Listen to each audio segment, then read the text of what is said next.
Logos ministry या चॅनलमध्ये आपणा सर्वांचे हार्दिक स्वागत आहे। प्रभू येशू ख्रिस्त जो संपूर्ण जगाचा उद्धार करता त्याच्या ती पवित्र नावामध्ये मी ॲलन लोबो आपणा सर्वांना शुभेच्छा देत आहे। प्रभू येशू ख्रिस्त आपणातील प्रत्येकास त्याचा स्वर्गीय आशीर्वाद देव। आपला चॅनल सबस्क्राइब करणाऱ्या सर्वांचे मी हृदयपूर्वक आभारी आहे। आजचा संदेश जर तुम्ही पहिल्यांदाच पाहत असाल तर आपणाला विनंती आहे, जर हा संदेश तुम्हाला आवडला तर कृपया तुम्ही तो लाईक करावा, शेअर करावा व तुम्हाला नवीन संदेशाची नोटिफिकेशन मिळण्यासाठी बेल आयकॉन प्रेस करण्यास विसरू नका। God bless you.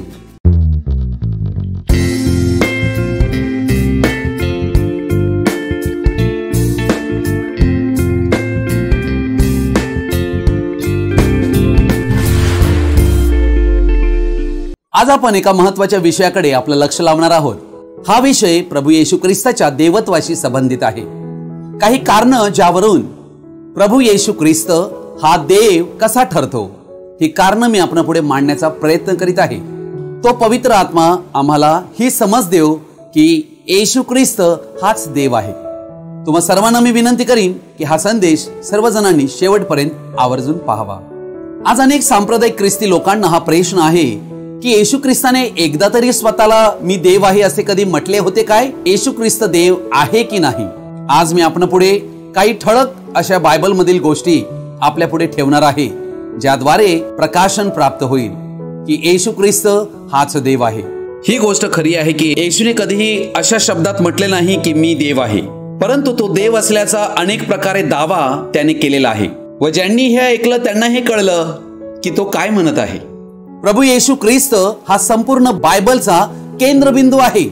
आम्ही प्रभू येशू ख्रिस्ताला आमच्या मानवी बुद्धीने तो देव आहे हे ओळखू शकत नाही। प्रभू येशू ख्रिस्ताला ओळखण्यासाठी आम्हाला प्रकटीकरणाची अत्यंत आवश्यकता आहे। देवाकडून मिळणाऱ्या प्रकटीकरणाद्वारेच आम्ही प्रभू येशू ख्रिस्ताला ओळखू शकतो। प्रभू येशू ख्रिस्ताने आपल्या देवत्वाविषयी बोलताना एक महान उद्गार काढलेले आहे। मत्ते शुभवर्तमान 11वा अध्याय आणि याच्या 27व्या वचनात अत्यंत रहस्यमय गोष्ट येशू म्हणाला, माझ्या पित्याने माझ्या हाती सर्व काही दिले आहे आणि पित्या वाचून पुत्राला कोणी ओळखीत नाही, आणि पुत्र वाचून व ज्या कोणास त्याला प्रकट करावयाची पुत्राची इच्छा असेल त्याच्या वाचून पित्याला कोणी ओळखीत नाही। अर्थात या ठिकाणी पिता कोण आहे पुत्र वाचून कोणालाच ठाऊक नाही, आणि पुत्र कोण आहे पित्या वाचून कोणाला ठाऊक नाही। पण जर पुत्राची इच्छा असेल की त्याला प्रकट करावे त्यालाच हे होईल। योहान शुभवर्तमान 8वा अध्याय आणि याचं 19 वचन म्हणते, यावरून ते त्याला म्हणाले, तुमचा पिता कुठे आहे? येशूने उत्तर दिले, तुम्ही मला किंवा माझ्या पित्यालाही ओळखीत नाही। तुम्ही मला ओळखले असते तर माझ्या पित्यालाही ओळखले असते। मत्ते शुभवर्तमान याचा 16वा अध्याय आणि याचं 13 वचनापासून मी वाचत आहे।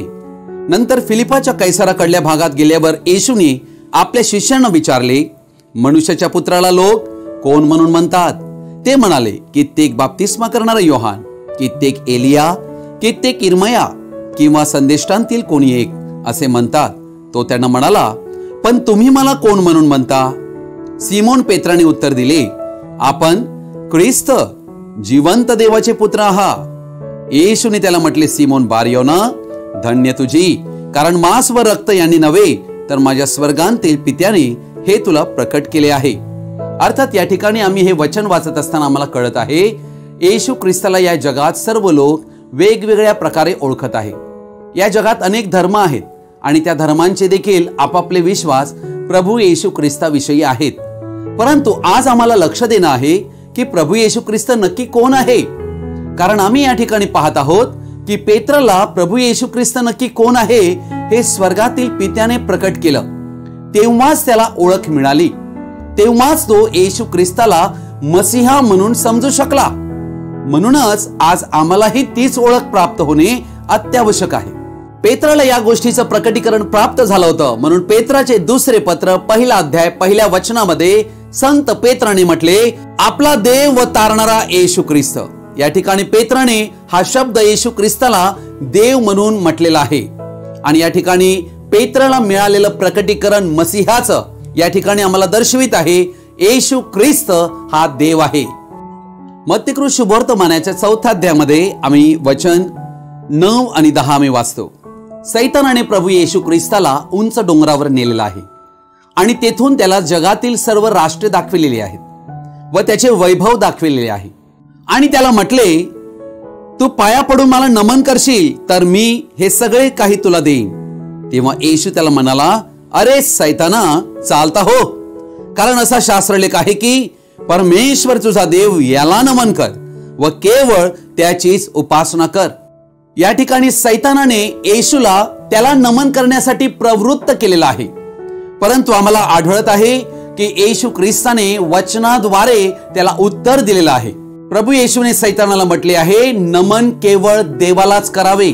अर्थात या ठिकाणी आम्हाला एक दुसरं उदाहरण आढळत आहे आणि ते आहे योहान कृष्णवर्तमान याचा 9वा अध्याय 35 ते 38 वचन.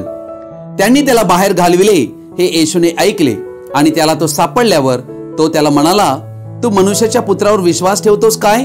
त्याने उत्तर दिले, महाराज, मी त्याच्यावर विश्वास ठेवावा असा तो कोण आहे? येशूने त्याला म्हटले, तू त्याला पाहिले आहे व तुझ्याबरोबर आता बोलत आहे तोच तो आहे. तो म्हणाला, प्रभूजी, मी विश्वास ठेवतो. आणि त्याने त्याला नमन केले आणि येशू ख्रिस्ताने त्याला केलेले नमन याचा स्वीकार केलेला आहे. लक्षात घ्या. अर्थात आम्ही पाहूया प्रकटीकरणाचं पुस्तक 19 अध्याय आणि याचं 10वं वचन आम्ही वाचूया. तेव्हा मी त्याच्या पाया पडून नमन करणार होतो, परंतु तो मला म्हणाला, असे करू नको. मी तुझ्या सोबतीचा आणि जे येशू विषयीची साक्ष देतात त्या तुझ्या बंधूंच्या सोबतीचा दास आहे. नमन देवाला कर, कारण येशू विषयीची साक्ष हे संदेशांचे मर्म आहे. अर्थात या ठिकाणी योहानाबरोबर जो दूत बोलत होता त्या दूताला योहान नमन करण्यास गेला तेव्हा त्या दूताने म्हटले की नमन मला करू नको, नमन देवाला कर. अर्थात या ठिकाणी आम्हाला आढळत आहे की येशूनेही शिकविले की नमन देवाला कर. येशूला नमन केल्याचा येशूने स्वीकार केलेला आहे. येशूने ज्या ज्या व्यक्तींना बरे केले त्या अनेक व्यक्तींनी येशूला नमन केलेले आहे आणि येशूने त्यांची भक्ती, त्यांचे नमन याचा स्वीकार केलेला आहे. येशू ज्या वेळेला पाण्यावरनं चालत होता तेव्हा त्याच्या शिष्यांनी त्याला नमन केलेलं आहे असे आम्ही मत्तई 14:33 मध्ये वाचतो. मत्तई कृष्णवर्तमान 28 अध्याय याच्या 9व्या वचनात आम्ही पाहतो की येशूच्या शिष्यांनी पुनरुत्थानानंतर त्याच्या पाया पडून त्याची भक्ती केलेली आहे. अर्थात शिष्य तर यहुदी होते व त्यांना माहित होतं देवनिंदा केल्याबद्दल कशा प्रकारचा दंड होता, तरीही त्यांनी त्याची भक्ती केली कारण त्यांनी येशूला देव म्हणून ओळखले होते व त्यांनी त्याचा स्वीकार केला होता. म्हणूनच ते त्याची भक्ती करून त्याला नमन करू शकले. अर्थात येशूने हे नमन स्वीकारले याचा अर्थ काय? येशू हा देव आहे हे येशू त्या ठिकाणी दर्शवित आहे. अर्थात येशूने त्या ठिकाणी त्यांना मनाई केली नाही. येशूने असे म्हटले नाही की मला नमन करू नको, मी परमेश्वर नाहीये, तू मला कशाला नमन करीतोस, असं येशूने म्हणायला हवं होतं. पण येशूने त्या ठिकाणी नमन केल्याचा स्वीकार केलेला आहे कारण तो देव आहे. ही गोष्ट या ठिकाणी स्पष्ट होते. आम्ही दुसरे एक उदाहरण पाहत आहोत ज्या ठिकाणी प्रभू येशू ख्रिस्त पुनरुत्थानानंतर आपला एक शिष्य थोमा याला दर्शन देतो. येशूचे झालेले पुनरुत्थान हे त्याला पटत नव्हते आणि म्हणून येशू ख्रिस्ताने थोमाला दर्शन दिलेलं आहे. आणि त्यावेळेला आम्ही योहान कृष्णवर्तमान 20वा अध्याय आणि याच्या 28व्या वचनात आम्ही वाचतो, थोमाने त्याला म्हटले, माझा प्रभू व माझा देव. पहिल्यांदाच अशा प्रकारचं एक वाक्य या ठिकाणी येशू ख्रिस्त देव आहे हे येशू ख्रिस्ताच्या प्रेषिताद्वारे या ठिकाणी म्हणण्यात आलेलं आहे. अर्थात थोमाला पेत्राला जसं प्रकटीकरण मिळालं तसंच थोमालाही प्रकटीकरण येशू ख्रिस्ताचं मिळालं की तो देव आहे.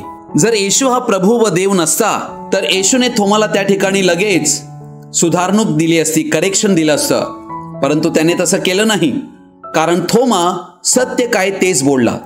येशूने थोमाला म्हटले नाही, थोमा, मला देव कसं म्हणतोस तू, मी देव नाहीये. परंतु त्याने थोमाचे म्हणणे स्वीकारले कारण तो देव आहे. येशू जर देव नसता तर थोमाचं बोलणं ही देवनिंदा ठरली असती. कारण आम्ही पाहतो की प्रेषितांचे कृत्य याचा 12वा अध्याय 20 ते 23 वचनात हेरोद राजाला ज्यावेळेला देवाची जागा दिली गेली त्यावेळेला देव आज्ञेने दूताद्वारे त्याला ठार मारण्यात आले. अर्थात ब्लास्फेमी ज्याला म्हणतात, देवनिंदा ज्याविषयी लेवियाचं पुस्तक याचा 24 अध्याय 16व वचन म्हणते, जो कोणी परमेश्वराच्या नावाची निंदा करील त्याला अवश्य जीवे मारावे, सर्व मंडळीने त्याला अवश्य दगडमार करावा. तो परदेशी असो की स्वदेशी असो, त्याने परमेश्वराच्या नावाची निंदा केली तर त्याला जीवे मारावे. परंतु या ठिकाणी आम्ही पाहत आहोत की येशू ख्रिस्त हा देव आहे आणि थोमाला हे प्रकटीकरण प्राप्त झाले. थोमाने आपला मसीहा येशू याला ओळखले.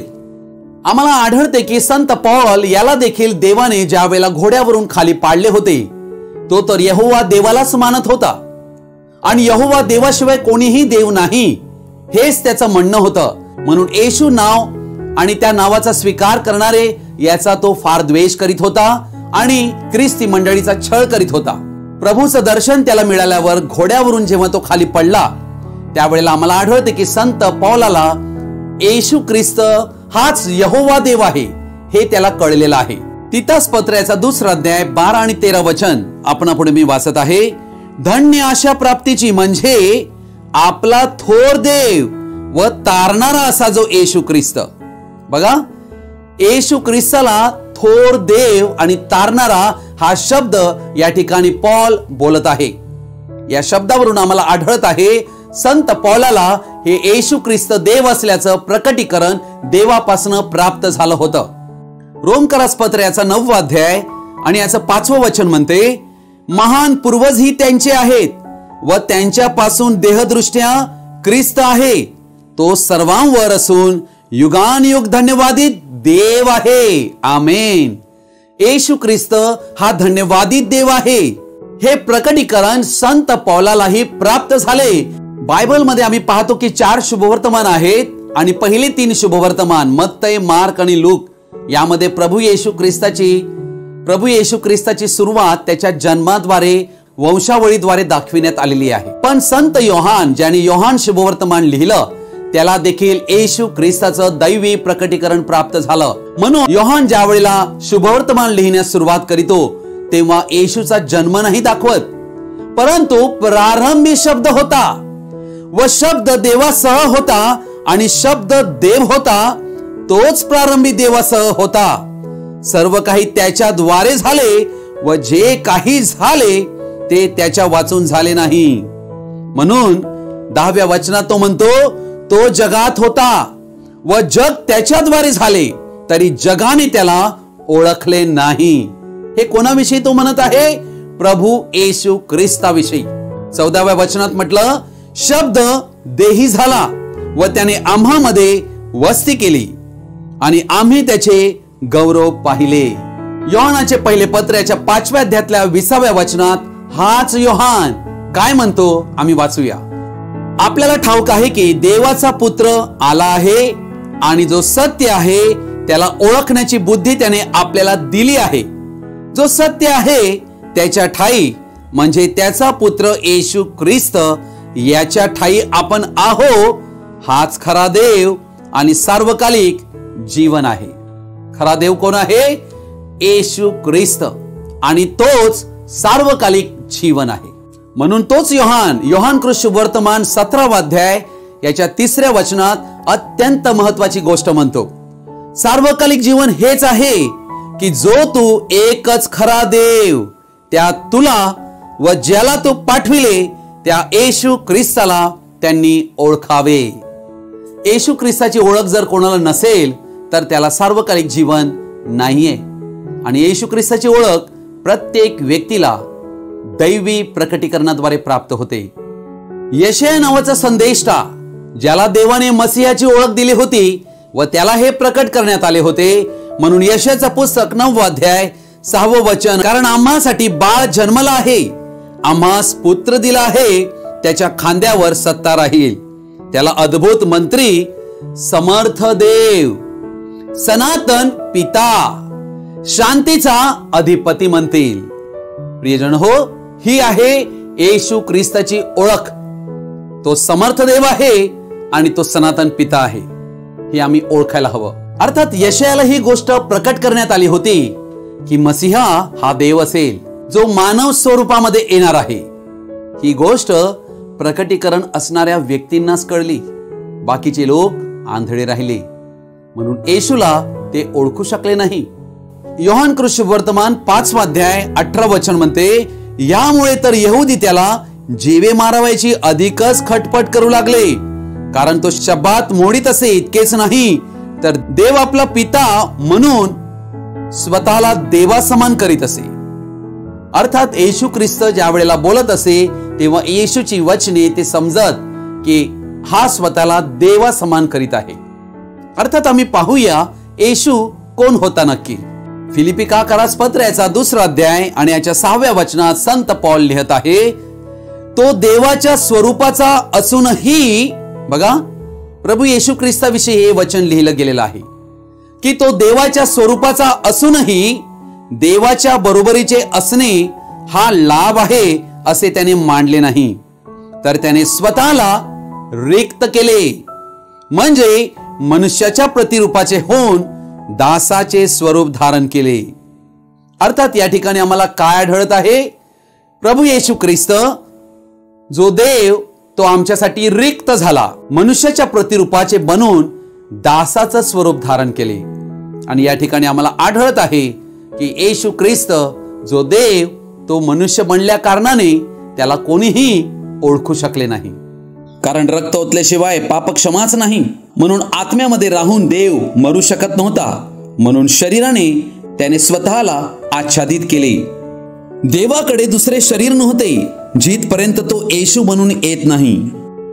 त्याने आमच्या मुक्तीचे काम पूर्ण करण्यासाठी येशू देहामध्ये आपल्या स्वतःला आच्छादले. म्हणूनच इब्री लोकास पत्र 10वा अध्याय 5वं वचन म्हणते, तू माझ्यासाठी देह तयार केला आहे.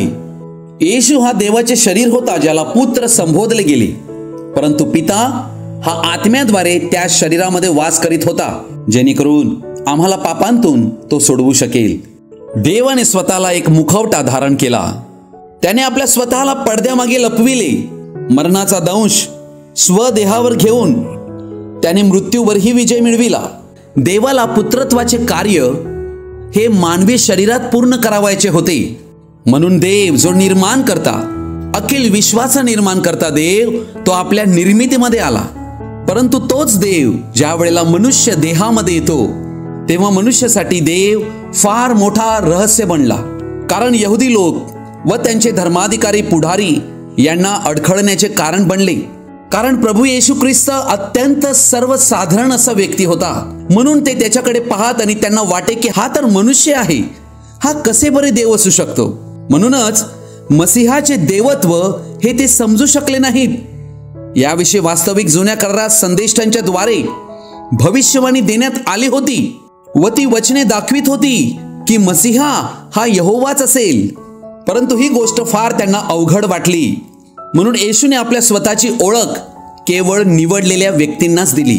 म्हणून कोरिन्थीकरास पहिले पत्र 2रा अध्याय 8वं वचन म्हणते, ते या युगांतील अधिकाऱ्यांतील कोणालाही कळले नव्हते, कारण त्यांना ते कळले असते तर त्यांनी गौरवाच्या प्रभूला वधस्तंभावर खिळले नसते.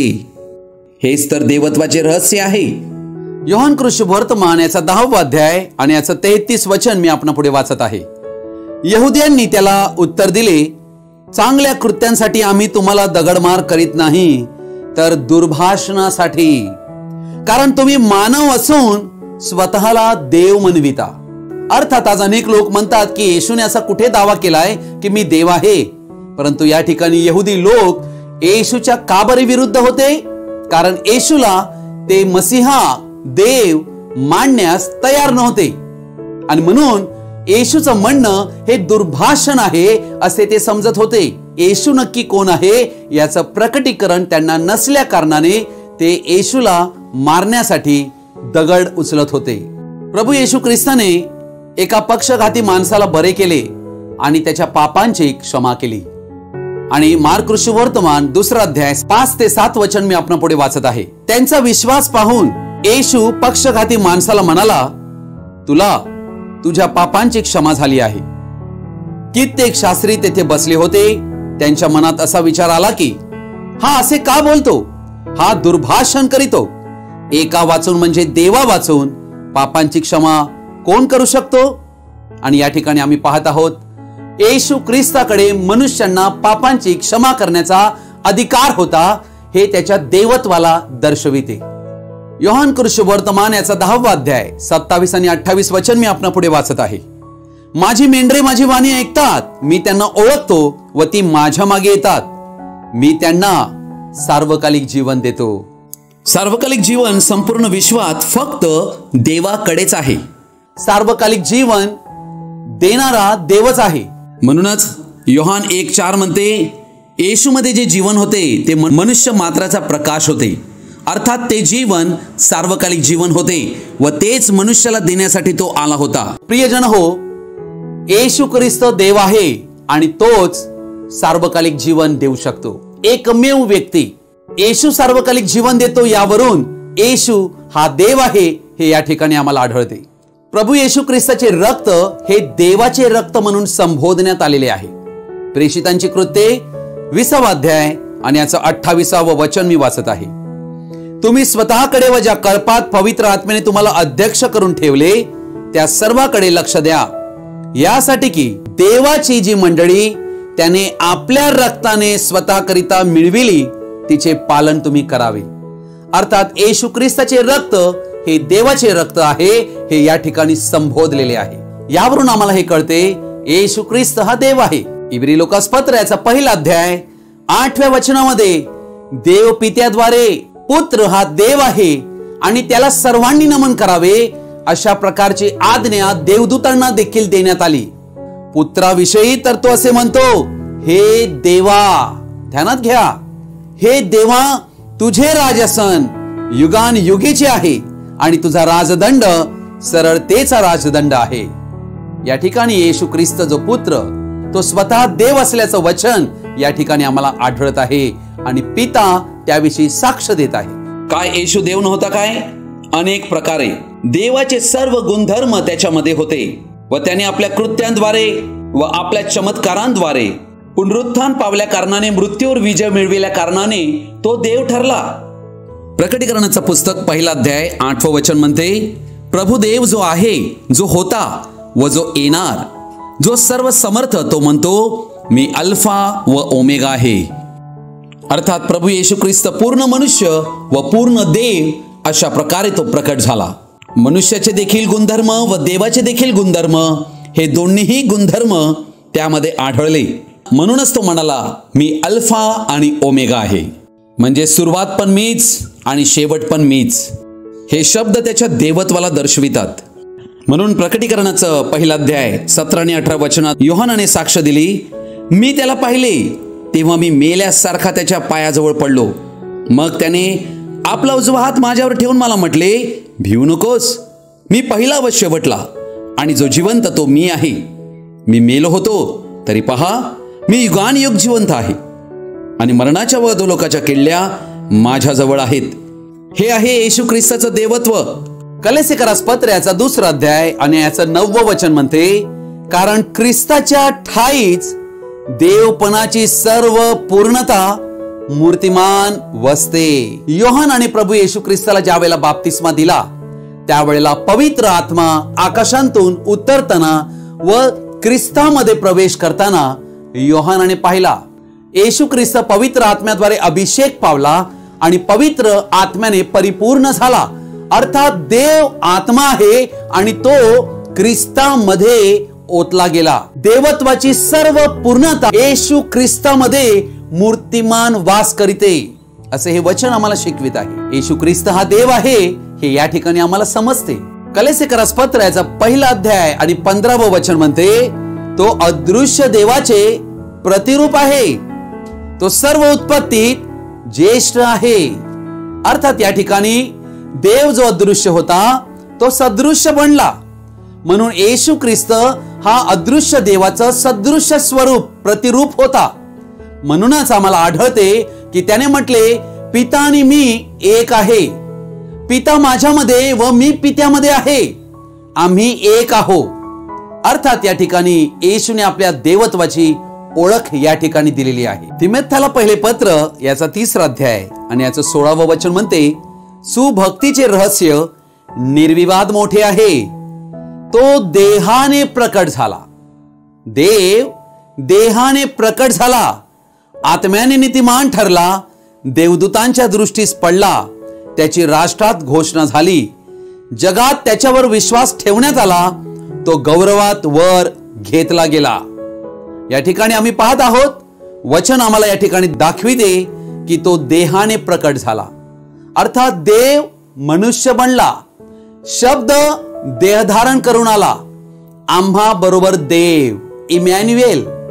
अर्थात प्रकट झालेल्या देहात जो व्यक्ती होता त्यालाच पुत्र संबोधलेले आहे व आत्म्यामध्ये वास करणारा जो देव तो त्या शरीरामध्ये वास करीत होता, येशूमध्ये तो देव होता.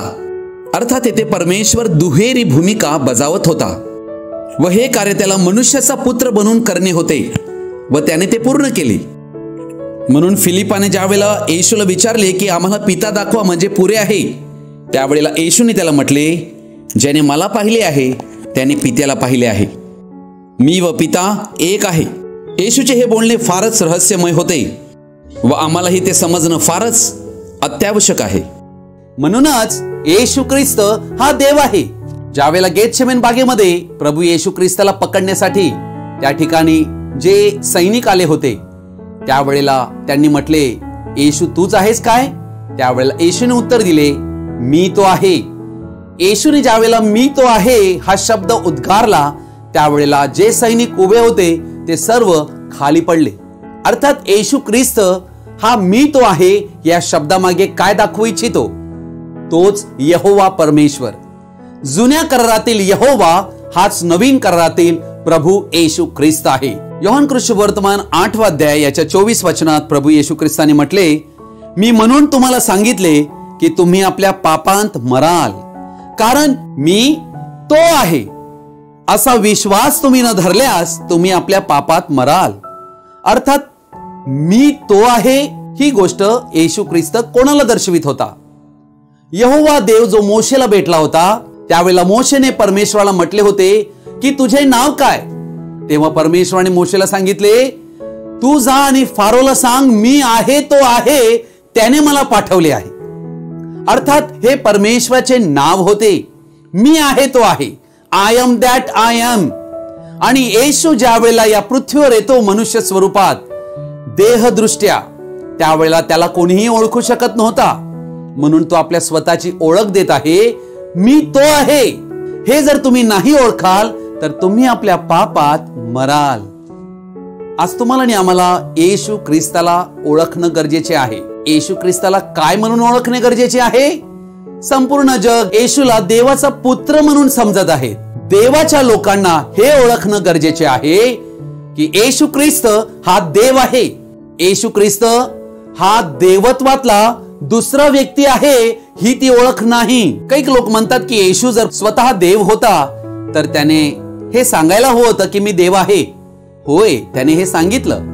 योहान सुवर्तमान 8 अध्याय याच्या 56व्या वचनात मी वाचत आहे, तुमचा बाप अब्राहम माझा दिवस पाहण्यासाठी उल्हासित झाला, तो त्याने पाहिला व त्याला हर्ष झाला. 57 आणि 58 वचन मी वाचत आहे. तेव्हा यहुदी त्याला म्हणाले, तुम्हाला अजून 50 वर्षे झाले नाहीत आणि तुम्ही अब्राहमाला पाहिले आहे काय?